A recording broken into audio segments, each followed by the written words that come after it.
This is Oppo Reno8T. বাংলাদেশের মাটিতে Oppo Reno সিরিজের স্মার্টফোনগুলোর জনপ্রিয়তার বেশ কিছু কারণ রয়েছে। তার মধ্যে outstanding camera quality and elegant design তার মধ্যে অন্যতম। Oppo Reno সিরিজের এই স্মার্টফোন আমার কাছে মনে হয় বেস্ট একটা প্রাইসে লঞ্চ করা হয়েছে। এর 8128 ভেরিয়েন্টের প্রাইস ধরা হয়েছে ৩২,৯৯০ টাকা। এই ফোনের একটি অসাধারণ ফিচার্স হচ্ছে এতে থাকা মাইক্রোস্কোপ লেন্স, যেটা দিয়ে খালি চোখে যেসব বস্তুকে আপনি দেখতে পারবেন না সেসব বস্তুকেও আপনি এই লেন্সের মাধ্যমে স্পষ্টত দেখতে পারবেন। এছাড়াও গর্জিয়াস লুকিং ডিজাইনের পাশাপাশি পাওয়ারফুল চিপসেট থাকছে ফোনটিতে। যাই হোক, বেশ কিছুদিন ব্যবহারে ফোনটির ভালো মন্দ সব কিছু বের করে এনেছি। আসলে প্রাইস অনুযায়ী এটা কতটা জাস্টিফাই করে সেটাই জানাবো আজকের এই পুরো ভিডিওতে। বরাবরের মতোই আপনাদের সাথে আছি আমি হিমেল। মূল ভিডিও শুরু করার পূর্বে অবশ্যই চ্যানেলটিকে সাবস্ক্রাইব করার রিকোয়েস্ট থাকবে। ফোনটির প্রি অর্ডার চলবে 27 ফেব্রুয়ারি থেকে 5 মার্চ পর্যন্ত। প্রি অর্ডারে আপনারা কী কী পাচ্ছেন সেটা কিন্তু আপনারা স্ক্রিনে দেখতে পাচ্ছেন। আর ফোনটির ফার্স্ট সেল শুরু হবে 6 মার্চ থেকে। অ্যাট এ গ্লান্স দেখে নেই ফোনটির বক্স কন্টেন্টে কী কী প্রোভাইড করা হচ্ছে। বক্সটিকে ওপেন করলে আমরা দেখতে পাচ্ছি আমাদের সেই কাঙ্ক্ষিত ডিভাইসটি ছাড়াও থাকছে একটি 33 ওয়াটের super box charger, USB type C cable, back cover, user manual এবং সিম ইজেক্টর। Oppo Reno8T ব্যবহার করা ফাইবার গ্লাস লেদারের ডিজাইনটি কিন্তু বেশ ইউনিক। অপ্পোর ফোন ছাড়া সচরাচর ফোনগুলোতে এই ডিজাইন খুব একটা ব্যবহার করতে দেখবেন না। দেখতে যেমন সুন্দর তেমনি হাতে নিয়েও বেটার একটা ফিল পাবেন। 182 গ্রাম ওয়েটের সাথে 7.8 মিলিমিটার থিকনেসের এই ফোনটি যথেষ্ট লাইট ওয়েট। এছাড়াও 6.4 ইঞ্চির ডিসপ্লে থাকার কারণে ফোনটি কিন্তু বেশ কম্প্যাক্ট। সো যারা হালকা পাতলা এবং ছোটোখাটো ডিজাইনের ফোন পছন্দ করেন এটি কিন্তু তাদের জন্য পারফেক্ট। পিছনের দিকে থাকছে বড় দুটি ক্যামেরা আইল্যান্ড, যেখানে 3টি ক্যামেরা এবং একটি এলইডি ফ্ল্যাশ লাইট ইমপ্লিমেন্টেশন করা হয়েছে। 100 মেগাপিক্সেলের ক্যামেরা থাকায় বামগুলো কিছুটা উঁচু। ক্যামেরা বামকে ঘিরে থাকা 8 কালার অরবিট লাইট নতুন কিছু না হলেও এই ফোনে অন্যরকম এক মাত্রা দিয়েছে, যেটা আপনারা ফোন ব্যবহার করলেই অনেকটাই বুঝতে পারবেন। ইনকামিং কল, নোটিফিকেশন এবং চার্জিং সহ বেশ কিছু বিশেষ মোমেন্টে জ্বলতে শুরু করে এই লাইট। ফোনটির ফ্রন্ট পার্টে থাকা পাঞ্চ হোল বর্তমান সময়ের একটি কমন ব্যাপার। আপার সিন এবং সাইড বেজাল ঠিকঠাক থাকলেও লোয়ার সিনটি কম্পারেটিভলি আমার কাছে কিছুটা মোটা লেগেছে। ডান পাশে থাকছে পাওয়ার বাটন আর বাম পাশে থাকছে ভলিউম রকার, আর তার উপরেই থাকছে সিম কার্ড স্লট, যা দিয়ে আপনি দুটি সিম কার্ডের পরেও একটি মাইক্রো এসডি কার্ড ব্যবহার করতে পারবেন। টপে থাকছে সেকেন্ডারি নয়েজ ক্যান্সেলেশন আর বটমে থাকছে 3.5mm audio jack, primary microphone, USB type C এবং স্পিকার গ্রিল। এতে ডুয়েল স্টেরিও স্পিকার প্রোভাইড করা হয়েছে, যার সাউন্ড কোয়ালিটি ছিল বেশ লাউড এবং বেসটাও পর্যাপ্ত পরিমাণে ছিল। ভলিউম 80%-এর মধ্যে রাখলে আপনি পারফেক্ট সাউন্ড কোয়ালিটি পাবেন। সিকিউরিটি হিসেবে ফোনটিতে থাকছে আন্ডার ডিসপ্লে ফিঙ্গারপ্রিন্ট স্ক্যানার। এটি বেশ ফাস্ট অ্যান্ড ইকুরেট কাজ করছিল, তবে আমার কাছে কিছুটা নিচুতে মনে হয়েছে। প্রথম কিছুটা আনইজি ফিল করলেও কিছুদিন ব্যবহারের পর ঠিক হয়ে যায়। আপনি যদি আন্ডার 35K বাজেটের মধ্যে ডিজাইনের প্রেমে পড়ে কোনো ফোন কিনতে চান, তাহলে এই ফোনটাকে আপনি আপনার চোজ দৃষ্টি রাখতে পারেন। ডিসপ্লে হিসাবে ফোনটিতে থাকছে 6.43 ইঞ্চির একটি অ্যামোলেড ডিসপ্লে, যার রেজুলেশন ফুল এইচডি প্লাস অর্থাৎ 1080x2400 পিক্সেল। এটি 90 হার্জের একটি প্যানেল, যাতে থাকছে 403 ppi ডেন্সিটি। ডিসপ্লেটা বেশ colourful and sharp. AMOLED display হওয়াতে এর ব্ল্যাক লেভেলটা ছিল খুবই ডিপ, যার ফলে কন্টেন্ট ওয়াচিং বা গেমিংয়ের ক্ষেত্রে আপনাকে একটা বেটার ফিল দেবে।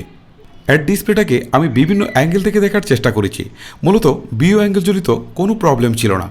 আউটডোর ভিজিবিলিটি নিয়েও আমার খুব একটা কমপ্লেন নেই, কারণ ডিরেক্ট সানলাইটে অপারেট করতে গিয়ে খুব একটা প্রবলেম ফেস করতে হয়নি। তবে আমার কাছে মনে হয়েছে যে এর পিক ব্রাইটনেসটা আর একটু বেটার হওয়া উচিত ছিল। এর ডিসপ্লেতে প্রোটেকশন হিসেবে ব্যবহার করা হয়েছে কর্নিং গরিলা গ্লাস 5। ওভারঅল বলতে পারি এর ডিসপ্লে কোয়ালিটি আপনাকে অনেক বেশি হ্যাপি করবে। চিপসেট হিসেবে ফোনটিতে থাকছে মিডিয়াটেক হিলিও G99, যেটি 6nm আর্কিটেকচারের বিল্ড করা একটি অক্টাকোর সিপিইউ। আর জিপিইউ হিসেবে এতে থাকছে মালি G57 MC2। MediaTek Helio G99 এই বাজেটের মধ্যে যথেষ্ট পাওয়ারফুল গেমিং চিপসেট। যাই হোক, এই ফোনের সাথে এইটা আসলে কতটা অপটিমাইজ সেটাই দেখার চেষ্টা করেছি পারফরমেন্স সেকশনে। গিগবেঞ্চ সিঙ্গেল স্কোরে এ থেকে আমরা স্কোর পেয়েছি 714, আর মাল্টি কোরে এর স্কোর পেয়েছি 1946। অ্যান্টিটু বেঞ্চমার্কে এর স্কোর পেয়েছি 3,69,053। এর প্রাইমারি স্কোর আমাকে যথেষ্ট হ্যাপি করেছে। এখন দেখার বিষয় রিয়েল লাইফে এর গেমিং পারফরমেন্স কেমন। হেভি গেমগুলোর মধ্যে প্রথমে এতে পাবজি প্লে করেছি। পাবজি সর্বোচ্চ এইচডি গ্রাফিক্সে হাই ফ্রেম রেটে প্লে করা যাচ্ছিল, তবে এইচডি গ্রাফিক্সে হাই ফ্রেম রেটে দু একবার ল্যাগজনিত ইস্যু পেয়েছি। তবে মিডিয়াম গ্রাফিক্সে বেশ ভালোভাবেই প্লে করা যাচ্ছিল।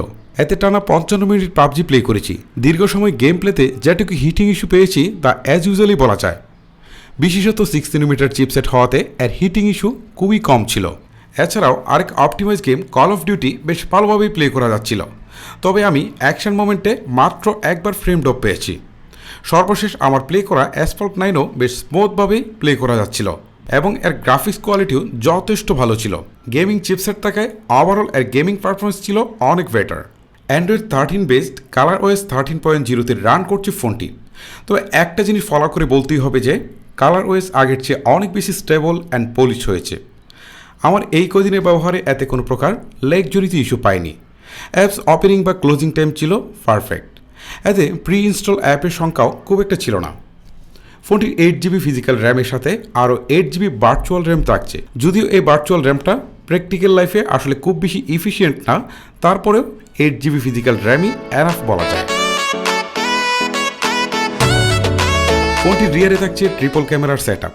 ফোনটির প্রাইমারিতে থাকছে 100 মেগাপিক্সেলের ক্যামেরা, যার অ্যাপাচার 1.7, আর সেকেন্ডারিতে থাকছে 2 মেগাপিক্সেলের মাইক্রোস্কোপ ক্যামেরা এবং থার্ডে থাকছে একটি 2 মেগাপিক্সেলের ডেপথ সেন্সিং ক্যামেরা।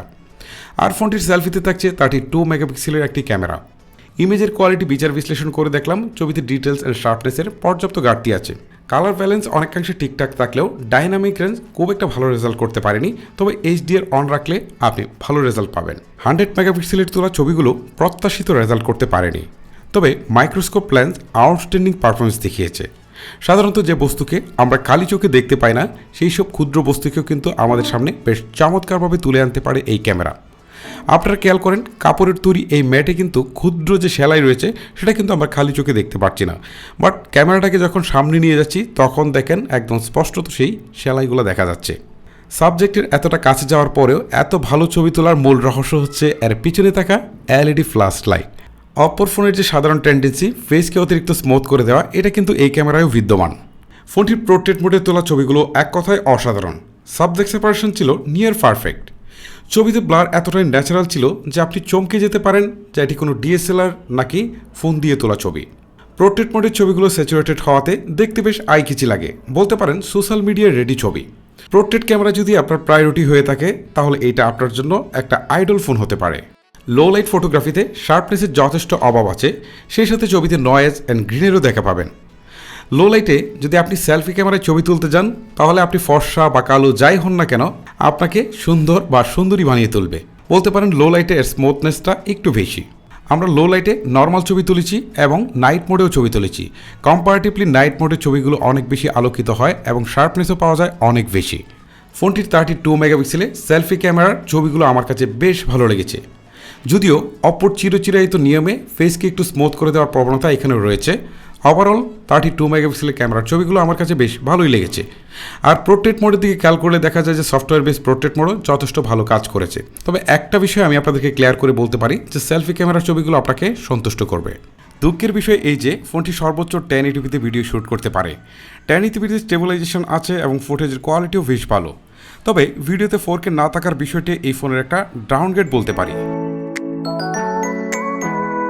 এই প্রথমবার অপ্পো তাদের রেনো সিরিজে 5000 মিলিঅ্যাম্পের ব্যাটারি দিয়েছে। সাধারণত ফোনকে স্লিম করতে গিয়ে 5000 মিলিঅ্যাম্পের ব্যাটারি খুব বেশি ইমপ্লিমেন্টেশন করা যায় না, বাট অপ্পো এবার সেটাই করে দেখিয়েছে। এই 5000 মিলিঅ্যাম্পের ব্যাটারিকে ফুল চার্জ করার জন্য বক্সে দিয়ে দেওয়া হয়েছে একটি 33 ওয়াটের সুপার বুক চার্জার, যা দিয়ে আপনি 30 মিনিটে 54% চার্জ করতে পারবেন। ফোনটির আদার্স ফিচারের মধ্যে যেসব বিষয় থাকে যেমন call quality, network connectivity, download upload speed সব কিছু আমি খুব কেয়ারফুলি টেস্ট করেছি। এক্স্যাক্টলি কোথাও কোনো প্রবলেম আমি খুঁজে পাইনি। সো গাইজ, এই ছিল Oppo Reno8T নিয়ে আমার আজকের রিভিউ। ফোনটির কিছু জিনিস আমার কাছে পার্সোনালি বেশ ভালো লেগেছে, তার মধ্যে হচ্ছে ফোনটির ডিজাইন, চিপসেট অ্যান্ড হচ্ছে ডিসপ্লে। আর যে বিষয়টাতে আরেকটু ইমপ্রুভমেন্ট করার জায়গা ছিল সেটা হচ্ছে ফোনটির প্রাইমারি ক্যামেরা। এছাড়াও ভিডিও ক্যামেরাতে 4K রেজুলেশন থাকার বিষয়টি মাস্ট ভিউ উচিত ছিল। তবে সেলফি ক্যামেরা বা পোর্ট্রেট ক্যামেরার ছবিগুলো দুর্দান্ত পারফরমেন্স করেছে। ফোনটির ব্যাটারি একদম পারফেক্ট থাকলেও আমার মনে হয় যে চার্জারের বিষয়টাতে আরেকটু ইমপ্রুভমেন্ট করা যেত, মানে এখানে 50 ওয়াটের একটা ফাস্ট চার্জার দেওয়া যেত। যাই হোক, ফোনটির ভালো মন্দ সব কিছুই আপনাদের সামনে তুলে ধরলাম। এবার প্রায়োরিটির বিষয়টা মাথায় রেখে আপনি চাইলে ফোনটাকে নিতেও পারেন অথবা স্ক্রিপ্টও করে যেতে পারেন। ডিসিশন একান্তই আপনার। আজকের মতো আমি হিমেল এখানে বিদায় নিচ্ছি। সবাই ভালো থাকবেন, সুস্থ থাকবেন। আল্লাহ হাফেজ।